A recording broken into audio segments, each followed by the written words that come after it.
Shalom Uvracha. 3 times in the Torah we find the revelation of the Shekhinah, of the divine presence in the Mishkan.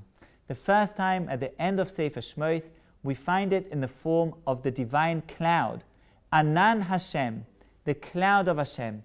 And the cloud of Hashem guides the Jewish people. When it descends, we encamp. When it rises, then we travel. And it guides the Jewish people in all of their journeys. That's the first appearance of the Shekhinah in the tabernacle. The second appearance of the Shekhinah is in our parasha, Parasha Shmini. And there we find it in a completely different form, in the form of fire that descends from the heavens and consumes the offerings that are brought by us, by the Jewish people and their representative, Aaron HaKohen. And the third time is in Parashas Naso. And there we find it in the speech itself of Hashem that is heard from between the Kruvim, between the cherubs, speaking to Moshe Rabbeinu and communicating with the Jewish people. Why do we have 3 occurrences of Gilui Shekhinah, of the revelation of the divine presence? What does each one of them bring? I think that the explanation why we need 3 is just as with every human relationship. Every human relationship has 3 elements, 3 components. One component is giving. We give to the other. We help him. We cater for his needs, whatever it is that he wants, that he needs. On the other hand, we also receive. Part of every relationship isn't just giving, it's also receiving.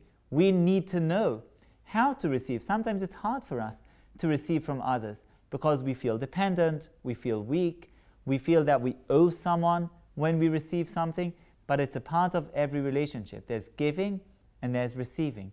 And then there's the relationship itself. Without giving or receiving, just being in relationship. And these are the 3 appearances, the 3 different expressions of Gilui Shekhinah. On the one hand, Hashem gives us, He guides us, He provides us with all of our wants, all of our needs. On the other hand, Hashem Himself, He also receives from us. We give Him our korbanos. Like the Ramban explains, a korban is an act of drawing close to HaKadosh Baruch Hu through giving. We give something of ourselves, as if we're giving ourselves on the altar. So we bring something from our possessions and we give them to Hashem. And Hashem receives them. He accepts our giving. And then finally, in Parashas Naso, we have the dibur, the speech. And the speech represents the actual relationship, talking to one another. It's not giving, it's not receiving. It's the actual embodiment of the relationship itself, the speech. We find this idea also in Sefer Yetzirah, where it says that the world was created b'sefer, ubesipur. 2 sefers and 1 sipur. Because a sefer is something which one party gives. Hashem gives the world, He gives us His sefer, the Sefer HaTorah, and we receive that sefer. There's an act of giving and an act of receiving. Each one is distinct. The giving is distinct and the receiving is distinct. And the sefer itself is a book of giving and a book of receiving. But then there's the sipur. And the sipur is the relationship itself, the togetherness itself. And the same idea of HaKadosh Baruch Hu's receiving our korbanos is expressed every day in our prayer service when we say that Hashem is Shomea Tefillah. At the end of all of our requests, all of our petitions to Hashem, we mention Ki Ata Shomea Tefillah. And in Nusach Sfard, so the Sfardi Nusach, Shomea Tefillas Kol Peh. Each and every one of us has his tefillah to Hashem. Each and every one of us has his longing, has his needs, has his drives.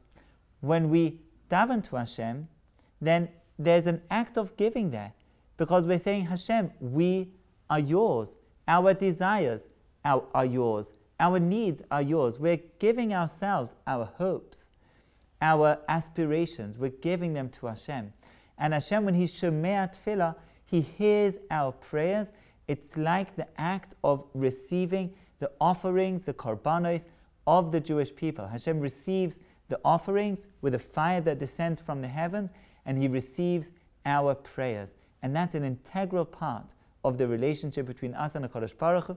And like I mentioned, it's also an integral part of our relationship with everybody, with one another.